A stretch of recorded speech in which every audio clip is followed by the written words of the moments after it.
Friends, welcome back to లేఖన boutique channel. అందరు ఎలా ఉన్నారు? నేనైతే చాలా బాగున్నాను. ఇవాళ వచ్చేసి నేను నా పిల్లలు ఎప్పటి నుంచి ఫోర్త్ క్లాస్ నుంచి వాళ్ళకి ఇష్టమైన రెసిపీ చేస్తున్నాను అన్నట్టు ఈరోజు అయితే. అండ్ మీకు కూడా ఈ సమ్మర్లో మీ పిల్లలకు కూడా ఒకసారి చేసి పెడతారు నేను చేసిన రెసిపీ అని చెప్పేసి ఈ వీడియో చేయడం జరుగుతుంది. అండ్ చాలా అంటే చాలా టేస్ట్ ఉంటాయండి. పిల్లలు ఎక్కువగా ఈ నేను చేసే రోటీ ఎవరికి యూజ్ అవుతుందంటే, రోటీ అంటే రోటీ కాదు, స్టఫింగ్ చపాతి అన్నట్టు. వీడియో అయితే అస్సలు స్కిప్ చేయకండి, లాస్ట్ వరకు చూస్తే మీకు క్లియర్గా అర్థమవుతుంది. ఒకటేసారి చూడగానే అర్థమైపోతుంది. పిజ్జా బర్గర్ అడిగే వాళ్ళు, బయట ఫుడ్ తినే పిల్లలు ఎక్కువ ఇష్టపడి అడుగుతూ ఉంటారు కదా బయట ఫుడ్. ఆ ఫుడ్ మనం తినకుండా చేయాలి అంటే ఈ ఫుడ్ వాళ్ళకి అలవాటు చేస్తే, దీంట్లో ప్రోటీన్స్ పిల్లలకు హెల్త్కి హెల్త్ ఉంటుంది అండ్ విటమిన్స్ అన్నీ ఉంటాయి అన్నట్టు. అవన్నీ రెసిపీ ఒకసారి చెప్పేస్తాను రండి. ఆల్రెడీ స్టార్ట్ చేశారు. వేరే ఏ పని చెప్పినా చేస్తారో లేదో తెలియదు, కానీ ఈ అంటే స్టఫింగ్ చపాతీ కోసం అయితే నా పిల్లలు ముందు ఉంటారు. అన్నీ నేను గుర్తు చేస్తే, ఒకసారి గుర్తు చేయండి బిడ్డ చేస్తా అంటే రోజుకు 3 సార్లు 4 సార్లు గుర్తు చేస్తారు అన్నట్టు. ఇప్పుడు నేను మాట్లాడుతున్న వల్ల వెనకాల ఇదే దింటారు. ఇక్కడ చూడండి, ఆనియన్స్, పొటాటో, ఇదొకటి క్యాబేజ్, బీట్రూట్, క్యారెట్ ఒకటేనా, క్యారెట్. ఈ ఐటెంతో మనం స్టఫింగ్ చపాతి అనేది చేస్తున్నాం. మసాలా రోటీస్ అనుకోండి, మస్తు టేస్ట్ ఉంటుంది. చలో ఇవన్నీ ఇలా గీరుకోవాలి. ఫస్ట్ అయితే మనం ఈ విధంగా గీరుకోవాలి చిన్న చిన్నగా, అలానే మిక్స్ పట్టడానికి. అది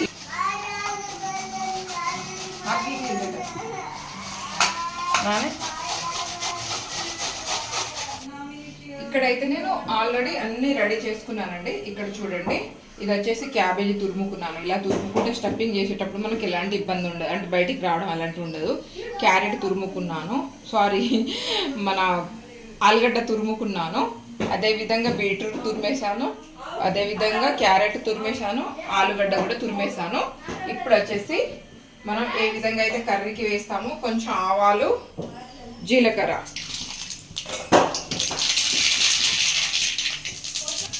ఆనియన్స్,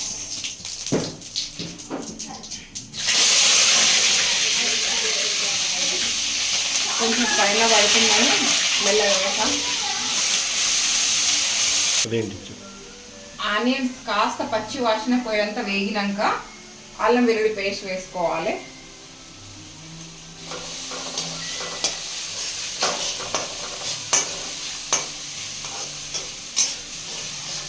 ఆనియన్స్ అదేవిధంగా అల్లం వెల్లుల్లి పేస్ట్గా వేగింది. ఆ తర్వాత ఇప్పుడు అన్నీ వేసేసుకోవడమే. ఇవన్నీ ఒకేసారి మంచిగా మ్యాగ్నేట్ అంటే మంచిగా కుక్ అవుతుంది అన్నట్టు. అన్నీ వేసేసుకొని మంచిగా ఉడకబెట్టుకోవాలి దగ్గరకు వచ్చే వరకు. ఆలుగడ్డ తురుము, క్యాబేజ్,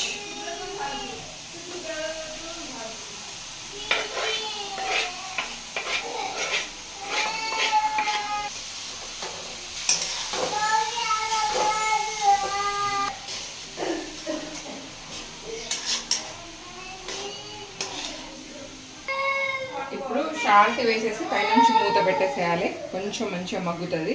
తగినంత సాల్ట్ వేసేసుకోవడమే. ఇక్కడంతా పసుపు, ఈ విధంగా పసుపు వేసేసి ఒకసారి కలిపేసి ఇంకా మూత పెట్టేద్దాం. మొత్తం దగ్గరకు వచ్చే వరకు ఉడుకుతుంది.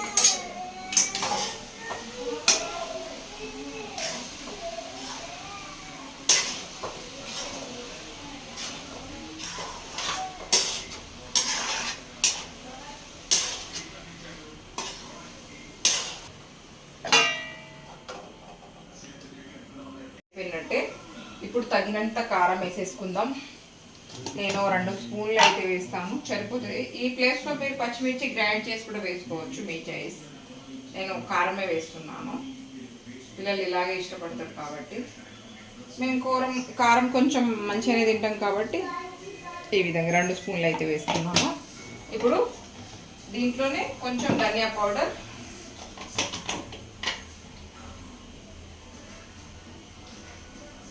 గరం మసాలా,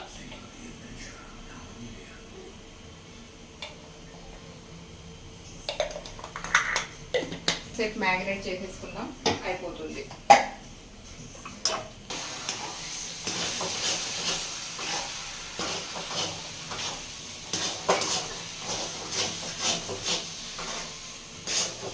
ఇప్పుడైతే దాదాపుగా మ్యాగ్నేట్ అయిపోయినట్టే. ఇక్కడ చూడండి, వాటర్ ఏ మాత్రం లేకుండా డ్రై అయ్యేటట్టు చూసుకోవాలి. అంటే మొత్తం దగ్గరకు వచ్చేటట్టు ఫైనల్లీ కొత్తిమీర వేసుకొని ఇంకా కలిపేసి దించేద్దాం. ఆలులో ఉన్న వాటర్, క్యాబేజ్లో ఉన్న వాటర్ అన్నీ ఇప్పుడు మనం వేసిన దీంట్లో అన్ని ఐటమ్స్లో వాటర్ అంతా ఇంకి ఆనియన్స్ కానీ మన అదేంటి ఆలు కానీ అవన్నీ వాటర్ అంతా ఇట్లా ముద్దలాగా ఇప్పుడు చూడండి, ఇట్లా గిన్నెకు ఏమాత్రం అతుక్కోకుండా ఇట్లా వచ్చేటట్టు ఉడకబెట్టేసుకొని ఇప్పుడు కొంచెం చల్లగా అయ్యాక ఇంకా మిక్స్ చేసుకొని మనం రోటీ రెడీ చేసుకోవడమే.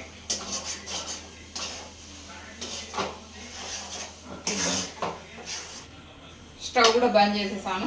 ఇది చల్లారదు, ఈ ఎండాకాలంలో ఇది చల్లారడమే కష్టం. పిల్లలేమో ఇంకా ఎప్పుడు అంటున్నారు, ఇదేమో చల్లారడానికి అని చెప్పేసి ఇలా ఇంకా కొంచెం ఫ్యాన్ కింద కూడా పెట్టుకోవచ్చు మన చాయిస్. బట్ కొంచెం గోరువెచ్చగా మన చేతిలో ముద్ద పట్టుకునేటట్టు అయితే చాలు. ఇక్కడ నేను ముందుగానే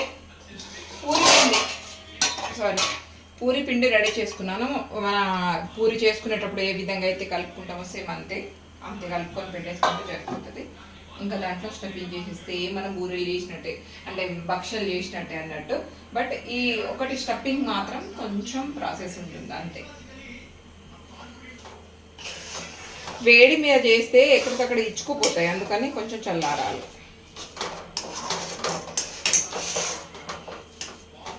ఇప్పుడైతే ఇంకా ఇది కొంచెం ప్లేట్లో పెట్టి చల్లారించుకున్నాను. అండ్ ఇటు సైడ్ కూడా పెనం పెట్టేసా. ఇలా కొంచెం చిన్నగా ముద్ద తీసుకొని ఇంకా కొంచెం గోరువెచ్చగానే ఉంది కానీ ఇంకా ఏం చేస్తాం, స్టార్ట్ చేసేద్దామని పిల్లలు ఆగట్లేదు అన్నట్టు. ఈ విధంగా స్టఫింగ్ చేసేసుకోవాలి.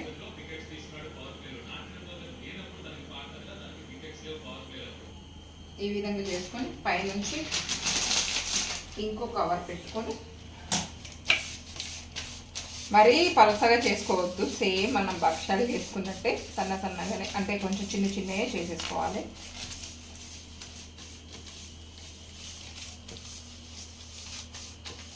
కొంచెం గోరెచ్చగా ఉంది కాబట్టి బయటికి వచ్చేస్తుంది. ఈ విధంగా దీంట్లో కొంచెం ఆయిల్ పెట్టేసుకోవాలి.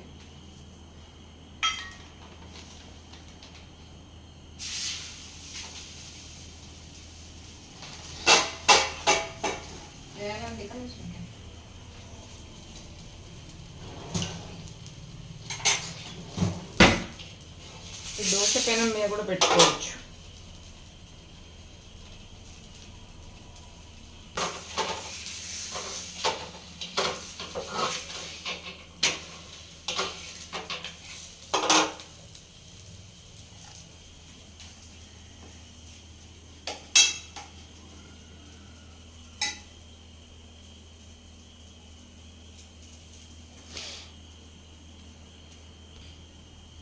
ఇదే విధంగా అన్నీ చేసేసుకోవడమేనండి. వేడిగా నెయ్యి వేసుకొని కాల్చుకోండి మీరైతే. నా దగ్గర నెయ్యి అయిపోయింది అందుకని ఈ విధంగా కాల్చుకోవడమే రెండు వైపులా మంచిగా దూరంగా కాల్చుకోవాలి.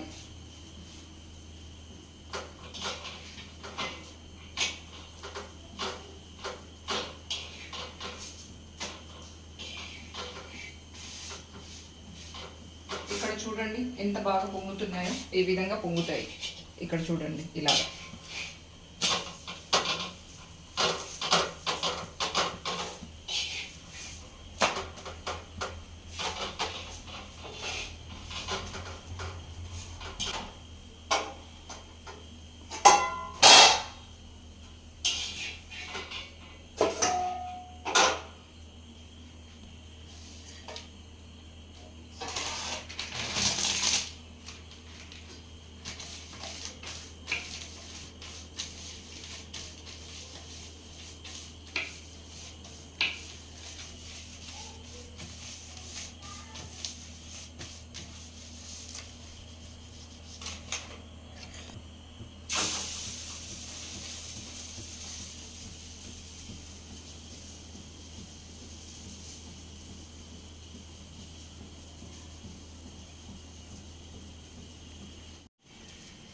ఫ్రెండ్స్ ఆల్రెడీ రోటీస్ అన్నీ రెడీ అయిపోయాయి.